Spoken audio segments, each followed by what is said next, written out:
Tag में दो ही चीजों का इस्तेमाल होता है, पहली हेल्पिंग वर्ब, दूसरा सब्जेक्ट।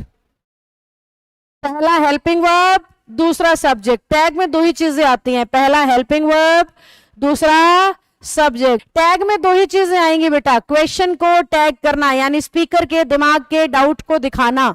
स्पीकर के दिमाग के डाउट को दिखाना किसका काम है? क्वेश्चन टैग का काम है।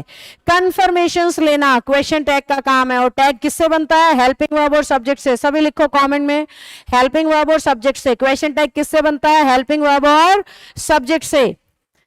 सब्जेक्ट की जगह पे सिर्फ और सिर्फ प्रोनाउन आते हैं, I, we, you, they, he, she, it, इन्हें प्रोनाउन बोला जाता है। इनमें से कुछ ना कुछ आएगा सब्जेक्ट की जगह पे। जहां पर भी हम क्वेश्चन टैग लगा रहे हैं हेल्पिंग वर्ब और सब्जेक्ट आएंगे, और सब्जेक्ट की जगह पे सिर्फ प्रोनाउन आएगा। हेल्पिंग वर्ब क्या होती हैं? Is, am, are, was, were, has, have, had, do, does, did, ये सारे मॉडल्स सब के सब हेल्पिंग वर्ब हैं। हेल्पिंग वर्ब की शॉर्ट फॉर्म आती है टैग में, बताऊंगी शॉर्ट फॉर्म से मेरा मतलब क्या है, एक बार पहले कंप्लीट कर लें। सब्जेक्ट की जगह प्रोनाउन, हेल्पिंग वर्ब की जगह उसकी शॉर्ट फॉर्म। अगर सेंटेंस पॉजिटिव होता है तो टैग नेगेटिव बनता है, अगर सेंटेंस नेगेटिव होता है तो टैग पॉजिटिव बनता है, अगर सेंटेंस अच्छा तो टैग बुरा, अगर सेंटेंस बुरा तो टैग अच्छा। समझ रहे हो मेरी बात?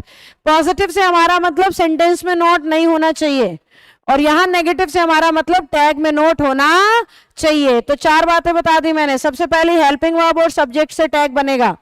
दूसरी, सब्जेक्ट की जगह पे प्रोनाउन, हेल्पिंग वर्ब की जगह उसकी शॉर्ट फॉर्म। और चौथी बात क्या बताई? सेंटेंस पॉजिटिव तो टैग नेगेटिव, सेंटेंस नेगेटिव तो टैग पॉजिटिव। अब पांचवी बात बता रही हूं, ध्यान से सुनिएगा।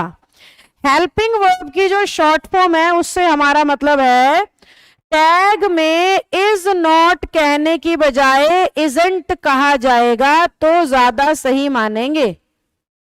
आर नॉट कहने की बजाय आरंट बोलेंगे तो ज्यादा सही माना जाएगा। इसी तरीके से हैव नॉट की बजाय हैवंट बोला जाएगा तो ज्यादा सही मानेंगे। हैज नॉट का हैजंट, मेरी ख्याल से बात समझ आई गई होगी बेटा। ऐसे ही वॉज नॉट का वॉजंट। समझ गए ना शॉर्ट फॉर्म का क्या मतलब है? इसे टैग में सही मानेंगे और इसे गलत, जबकि ग्रामर के हिसाब से कोई खास फर्क नहीं है, आपने यहां छोटा कर दिया है। अब इसको सही क्यों मानते हैं भाई? इसको सही इसलिए मानते हैं बेटा क्योंकि टैग में ना कम से कम शब्दों में बात पूरी होनी चाहिए। तो जब हम शॉर्ट फॉर्म में लिखते हैं ना, शब्द रिड्यूस हो जाते हैं। यहाँ प्रोनाउन क्यों इस्तेमाल हो रहा है, मतलब ये आएगा, ये तो सारे टीचर बताते हैं, मैं आपको साथ में ये भी ऐड करके देती हूँ ये क्यों आएगा। तो मैं आपको ये बता रही हूँ क्यों ऐसा हो रहा है, क्योंकि टैग में कम से कम शब्दों को प्रेफर किया जाता है, इसलिए ही तो सब्जेक्ट की जगह प्रोनाउन आ रहा है। इंग्लिश का सबसे छोटा नाम राम है, राम की जगह प्रोनाउन लिखे तो ही हो जाता है। राम में 3 अल्फाबेट हैं और ही में 2, क्या हुए? अल्फाबेट रिड्यूस हो गए। तो क्वेश्चन टैग में रिडक्शन को प्रेफरेंस दी जाती है, कम से कम शब्दों में बात पूरी हो जानी चाहिए, इसीलिए प्रोनाउन की जगह बनी है और इसीलिए हेल्पिंग वर्ब की शॉर्ट फॉर्म बनी है।